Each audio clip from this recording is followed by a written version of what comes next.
Guys, welcome back to my YouTube channel. तर मी आज जात आहे अलिबागला गायत्रीसोबत गायत्रीच्या घरी. गायत्रीच्या मोठ्या बहिणीचं बेबी शॉवर आहे आणि त्यासाठी आम्ही चाललो आहे. आता आम्ही निघालो आहे करंजा जेट्टीवर जाणार इथून ट्रेनने आणि तिथून जेट्टीने अलिबागला जाणार. बरोबर ना? यस. तुम्ही बघा माझा प्रवास कसा होतो ते. Stay tune.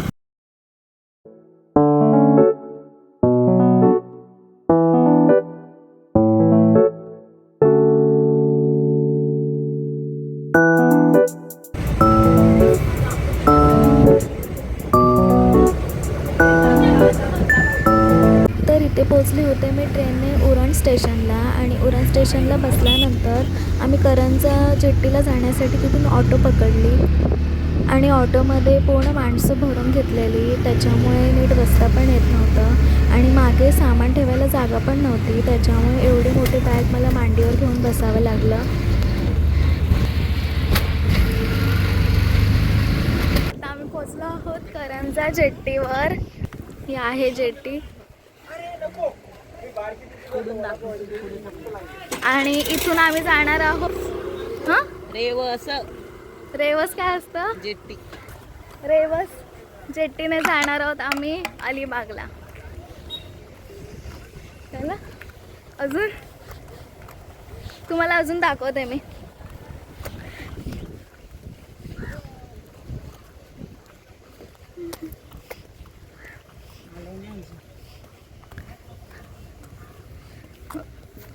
इथे इतकी शांतता होती की असं वाटत होतं इथेच बसून राहू आणि छान लाटांचा आनंद घेता येत होता.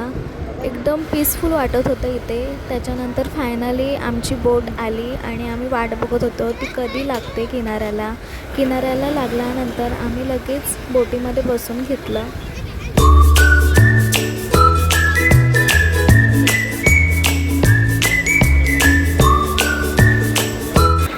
ही बघा, दाखव. ही आहे मी गायत्रीच्या हातावर काढलेली मेहंदी. मला मिकी माऊसला पोलिओ झालेला आहे. त्याचं इंजेक्शन चुकलं होतं त्याच्यामुळे. इथे पण ब्लॉक आणि करते. आम्हाला मिस करतायत.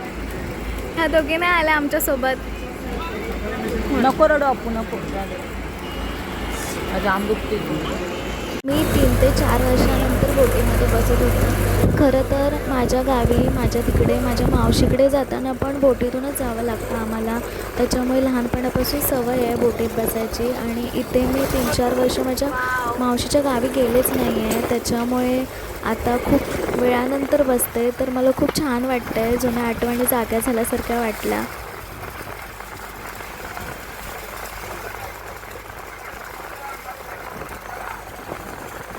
तिकडे अलीकडे म्हणजेच रेवसला पोचण्यासाठी आम्हाला मॅक्झिमम 20 मिनिट्स लागले आणि त्याच्यानंतर फायनली आम्ही तिथे पोहोचलो. सो गाईज, आता वाजलेले आहेत, किती वाजले का? 5:30 आणि आम्ही आता पोहोचलो आहे बोटीने रेवसला आणि इथून आम्हाला जायला अजून अर्धा तास लागेल आवासला जायला, म्हणजे गायत्रीच्या गावी जायला गावात. इथून आम्ही आता रिक्षाने जाणार आहोत. फर्स्ट टाईम जाते मी हिच्या घरी. आम्हाला रेवसवरून आवासला जाण्यासाठी एक मिनी डोअर मिळाली होती आणि त्याच्यामध्ये खूप गर्दी होती कारण लास्ट गाडी होती ती, त्याच्यामुळे खूप सारी गर्दी होती, बसायला पण जमत नव्हतं. त्याच्यामुळे व्हिडिओ नाही घेतला मी आणि नंतरला आवास फाट्यावर आल्यावर ही आम्हाला ऑटो मिळाली. त्या ऑटोमध्ये बसून मग आम्ही गायत्रीच्या घरी पोचलो. आता मी पोचले आहे अलिबागमध्ये, आवासमध्ये, म्हणजेच गायत्रीच्या घरी. आणि आता आम्ही नाश्ता वगैरे करून चालले बाहेर थोडंसं राऊंड मारायला. ही कल्लू आहे गायत्रीची बहीण, ती मला घेऊन चालले असंच राऊंड मारायला. अगं बस ना, खरंच बस. नाही नको. अगं बस ना. नको. नाही नको नको. तू ये सायकलवरून, मी चालत येते. चल. तुला माहित नाही बस. नाही चल पुढे, मी येते चालतच. ठीक आहे. मी सायकलवर बी काढू शकते. नको. अगं बस ना. नको. अगं बस ना. मी फक्त जायचंच आहे. नको बाळा, तू सायकल चालव, मी चालतच ठीक आहे. कुठे आहे, किती लांब आहे? ती मला जबरदस्ती करते सायकलवर तिच्यासोबत बसायला, पण मी काय बसणार नाही आहे. आणि मला सायकल पण चालवता येत नाही. केवढीशी आहे ती आणि मी एवढी मोठी. ती मला नेईल कसं सायकलवरून? चालते येते मी. ती बघा कुठे गेली.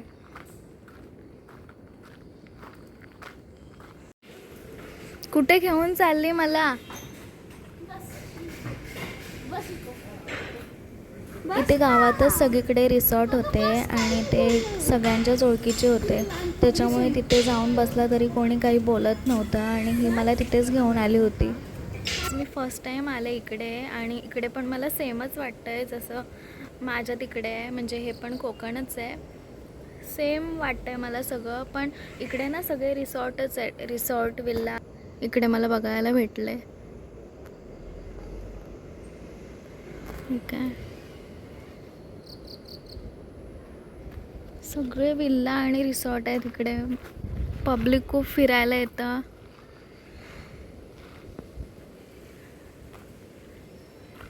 लोकांनी रिसॉर्ट आणि विल्ला करून ठेवलाय तिकडे. आता ही कल्लू तिची मैत्रीण आहे, तिला जबरदस्तीने घरी घेऊन चालले.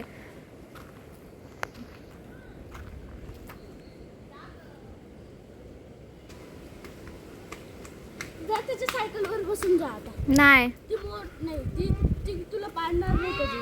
नको. आता वाजलेले आहेत 10 आणि आम्ही इथे बाहेर बसलोय गप्पा मारत. आणि आता जेवण झाल्याच्या नंतर मेहंदी काढायचे. तुझ्या हातावर नाही, तुझ्या हातावर नाही काढणार आहे. गाळूच्या हातावर मेहंदी काढायचे जेवण. एका मुलीच्या हातावर नाही काढणार आहे मी मेहंदी, कारण ती खूप बडबड करते. नुसती नुसती बडबड करते म्हणून. कुठं पाठवणार?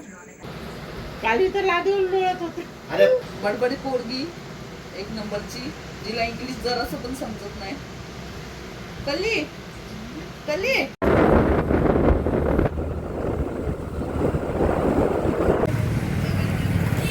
आज माझा अलिबागचा सेकंड डे आहे आणि आम्ही अलिबागला आलो आहे कामासाठी.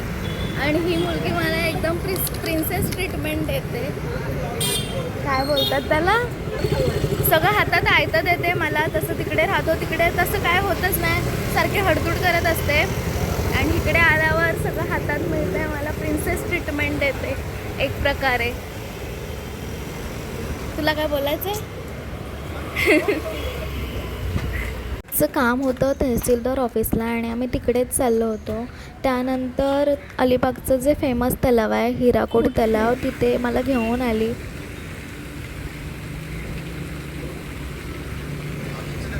चल,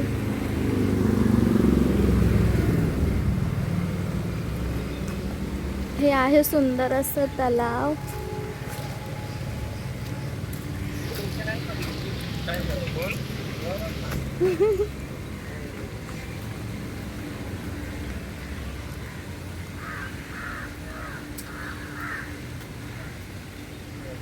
wow, just looking like a wow. Alibag खूप सुंदर आहे हे. I love it. नाही आता जातो इथे. मी ह्या मयुरी बेकरीमध्ये आली होती, जी अलिबागची सगळ्यात जुनी बेकरी आहे. 1977 सालापासून चालत आलेली. मला गोड खाण्यामध्ये इतकासा इंटरेस्ट नाही आहे, पण ही खूप जुनी बेकरी होती, त्याच्यामुळे मी इथे यायचं ठरवलं. आणि जर तुम्ही कधी अलिबागला आलात तर नक्की ह्या बेकरीला व्हिजिट करा.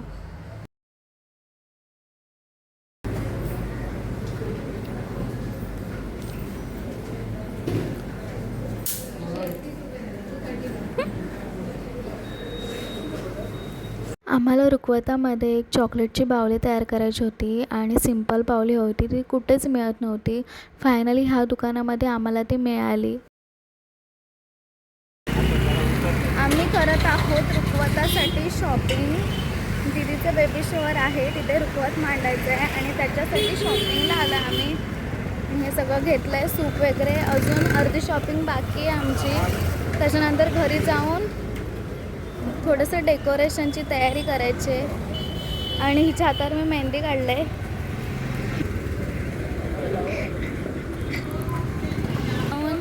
काकींच्या हातावर मेहंदी काढायचे.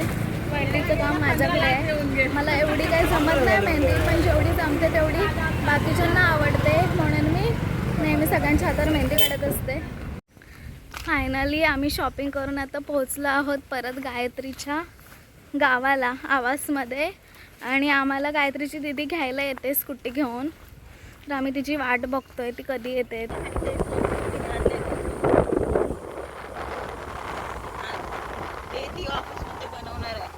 तिसरा दिवस उजळलेला माझा अलिबागमध्ये आणि हा कार्यक्रमाचा दिवस होता.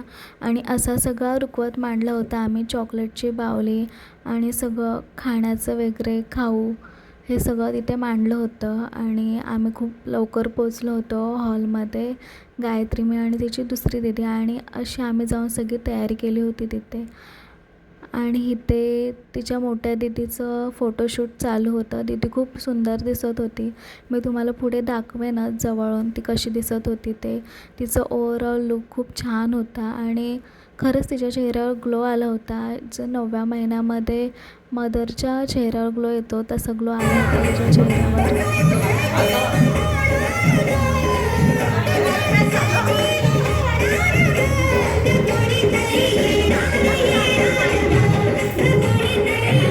पोटभरणीचा कार्यक्रम चालूच होता, पण नंतर आमच्या लक्षात आलं की केक नाही आणला आहे.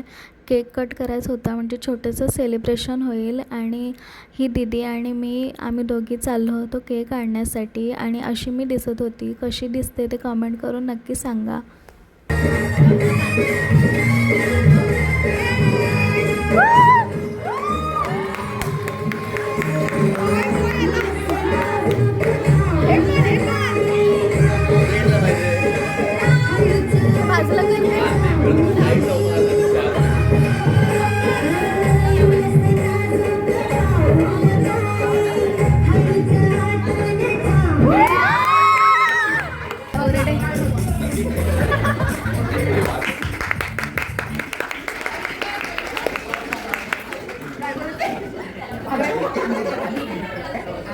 केक कट करून झाल्यानंतर सगळेजण डान्स करत होते आणि मला डान्स करायला खूप आवडतं.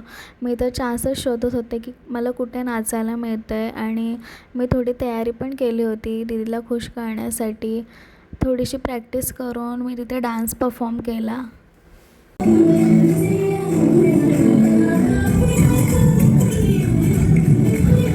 कार्यक्रम संपल्यानंतर आम्ही कपडे चेंज केले आणि निघालो घरी परत जाण्यासाठी.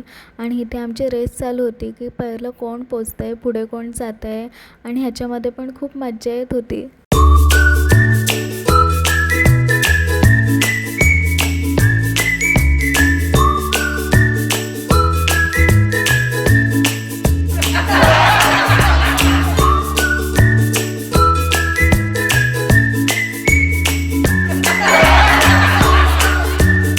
अलिबागला आल्यानंतर मला कुठेच बीचवर वगैरे फिरायला मिळालं नाही, कारण गायत्री स्वतः तिच्या घरी कार्यक्रम असल्यामुळे बिझी होती.